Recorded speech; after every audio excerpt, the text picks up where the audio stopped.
Salut à tous et bienvenue à la Factory. C'est encore le printemps. Est-ce que vous en avez pas un peu marre de la monotonie science-piste?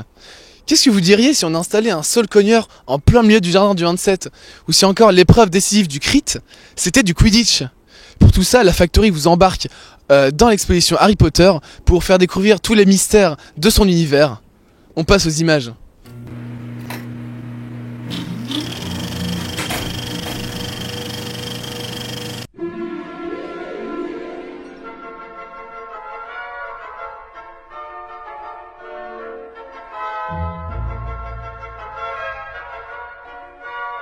Bonjour, je m'appelle Valentine, j'aime les sushis et Modigliani. Bonjour, je m'appelle David, j'aime André Gide et les sorbets au citron.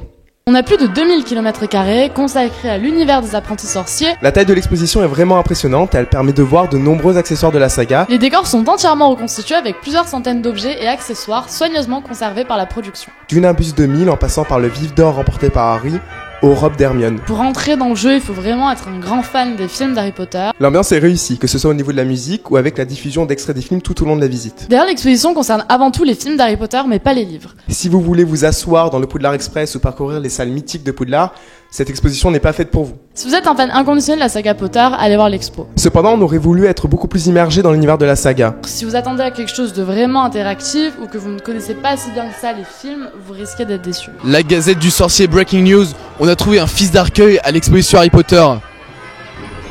Autre info exclusive, le chocoton s'est incrusté à l'exposition Harry Potter. Pour finir, on va interviewer François Combat, l'expert potérologue de tous les sciences-pistes. On y va.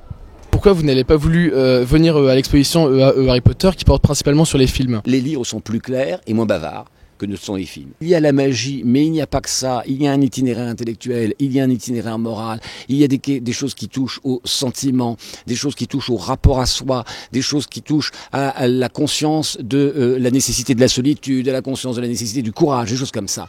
Et donc, c'est une aventure intérieure. Ça a l'air d'être une aventure pleine d'événements. Il y a plein d'événements dans Harry Potter, mais quand même, au fond, ce qui domine, c'est que c'est une aventure intérieure. Et le film, surtout le film commercial, ne peut pas faire ça. On a des gens qui ont fait de leur mieux.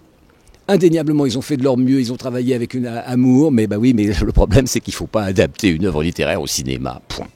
Alors donc sinon vous tenez un cours à Sciences Po concernant Harry Potter. C'est donc un enseignement d'ouverture auquel vous êtes en première année, vous pourrez si vous voulez avoir accès l'année prochaine. Cela dit, je crois qu'il se remplit assez vite. La Factory, c'est fini pour aujourd'hui. Venez visiter l'exposition Harry Potter, c'est à Carrefour Playel et 22 galions l'entrée. Et peut-être que vous aurez la chance de croiser Frédéric Mion avec une longue barbe blanche, tel un centenaire à la Dumbledore. Allez, à la semaine prochaine mes petits sorciers. Alors monsieur, qu'est-ce que vous pensez de Sciences Po TV ?